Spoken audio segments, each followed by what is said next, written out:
Good afternoon, Standard 10 subject English. Today we learn next part of the lesson 1.5, which is first flight on page number 31. Listen carefully. The sun was now ascending the sky, blazing on his legs that faced the south. He felt the heat because he had not eaten since the previous nightfall. He stepped slowly out to the brink of the ledge and standing on one leg with the other leg hidden under his wing, he closed one eye, then the other, and pretended to be falling asleep till they took no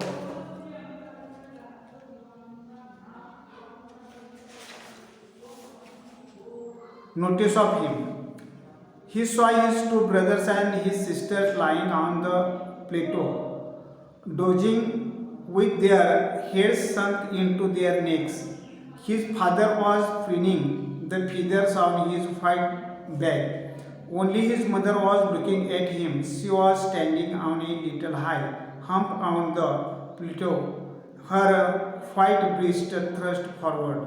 Now and again she tore at a piece of fish that lay at her feet and then scraped each side of her beak on the rock. The sight of the food maddened him. How he loved to tear food that way, scraping his beak now and again to wet it. Ga, ga, ga, he cried, begging her to bring him some food. Ga, corn, she screamed back derisively, but he kept calling plaintively, and after a minute or so he uttered a joyful scream. His mother had picked up a piece of the fish and was flying across to him with it. He leaned out eagerly, tapping the rock with his feet, trying to get nearer to her as she flew across. But when she was just opposite to him, she halted, her wings motionless, the piece of fish in her beak almost within reach to his beak. He waited a moment in surprise, wondering why she did not come nearer, and then, maddened by hunger, he dived at the fish. With a loud scream, he fell outwards and downwards into space. Then a monstrous terror seized him and his heart stood still. He could hear nothing, but it only lasted a minute. The next moment he felt his wings spread outwards, the wind rushed against his breast feathers, then under his stomach and against his wing. He could feel the tips of his wings cutting through the air. He was not falling headlong now. He was soaring gradually downwards and outwards.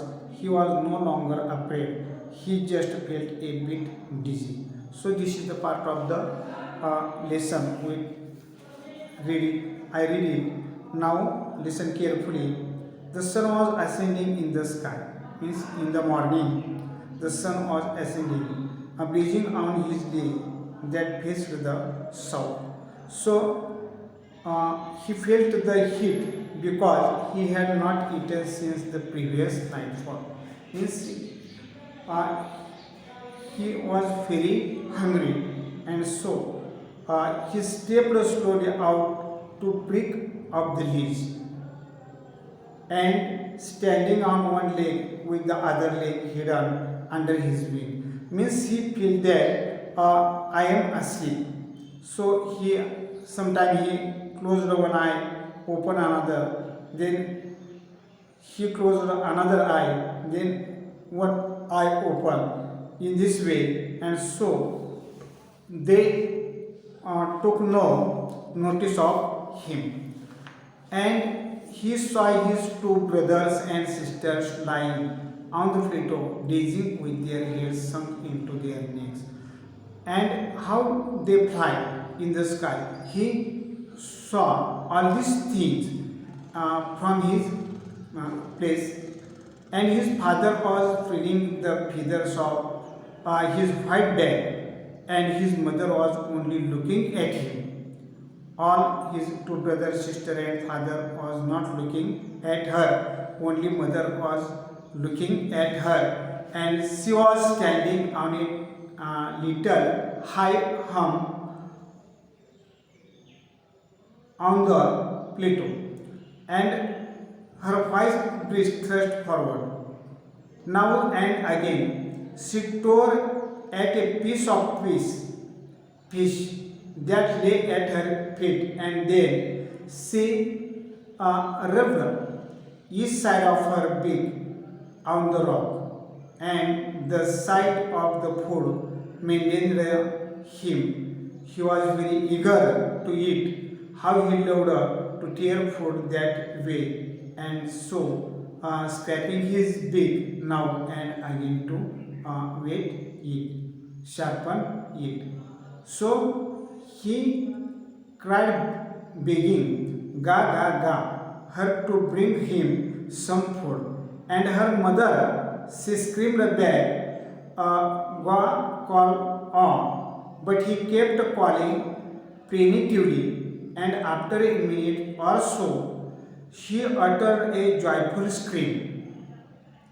And his mother had picked up a piece of the fish and was flying across to him with it. She gave a fish to him, and he leaned out eagerly, tapping the rock with his feet and trying to get nearer to her as she flew across. So, in this way, but when she was just opposite to him, she halted, her wings motionless, the piece of fish in her beak almost within reach of his beak, and so he waited a moment in surprise, wondering why she did not come nearer. And then he was very hungry. He dived at the fish. With a loud scream, he fell outwards and downwards into space. And this he could hear nothing, but it only lasted a minute. The next moment he felt his wings spread outwards, and the wind rushed against his breast feathers, and then under his stomach and against his wings. So he could feel the tips of the wings cutting through the air in this way, and he was not falling headlong now. And he was soaring gradually downwards and outwards on this scene. He was no longer afraid this moment, and in this way he just felt a bit having an uncomfortable feeling of spinning around and losing one's balance. So he tried to keep the balance and fly on the in the sky. So we stop here. This is the part of the lesson. Now you read it into your book by Hartley again and again.